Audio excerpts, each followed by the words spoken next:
Hello, my name is Hayden and welcome to the first in my episodes of How To with Photoshop Elements.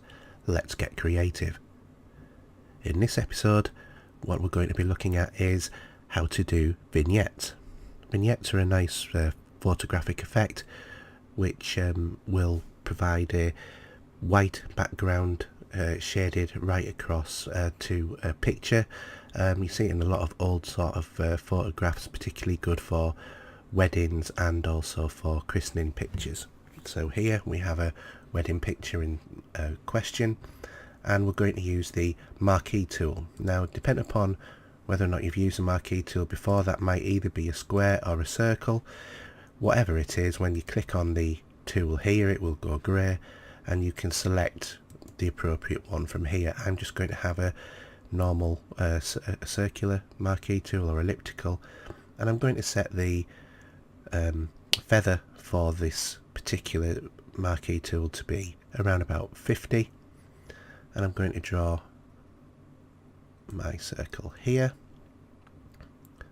and then you will see that it will shrink down slightly, and that is where the feather will start to come into play.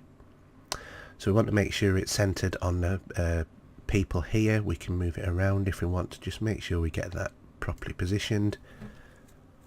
And the other thing that we need to do is ensure that we're editing the outside of the picture rather than inside of this little circle here, which is where we're currently editing.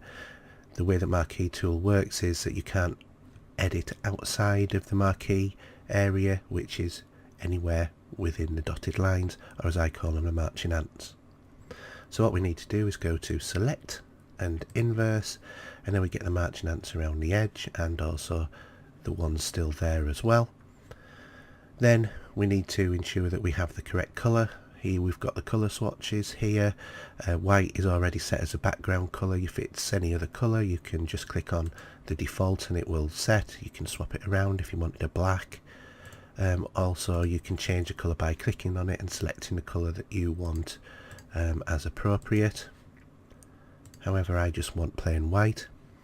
And all that I need to do now that I've got that colour selected, I've selected this area with the outside edge, is press the delete key, and there we have the actual effect being applied. So all I need to do now is go to select and deselect, and I've got my nice vignette effect. Obviously there's a lot of wasted area on this picture, so what I might decide to do is use my crop tool, draw around the area that I want to, make sure it's positioned correctly, and click on OK. And there we have a very nice moody sort of picture for a wedding occasion. Again, you can use it for lots of other occasions, but it just particularly works well with weddings. Okay, that's the end of my first tutorial. Thanks for watching. Please come back for more. If you're enjoying, if you enjoyed this episode, then please give it a like, leave any comments. I'd like to hear your views. Also, please subscribe to the channel. The channel does have various different other videos. It has unboxings, it has videos about games, etc. So please check out some of those other videos as well. You can follow me on Twitter at HERJUK. And also you can listen to me on Cranky Gamers UK podcast, where I co-host that podcast. Okay, thanks for watching, and hopefully see you again. Bye.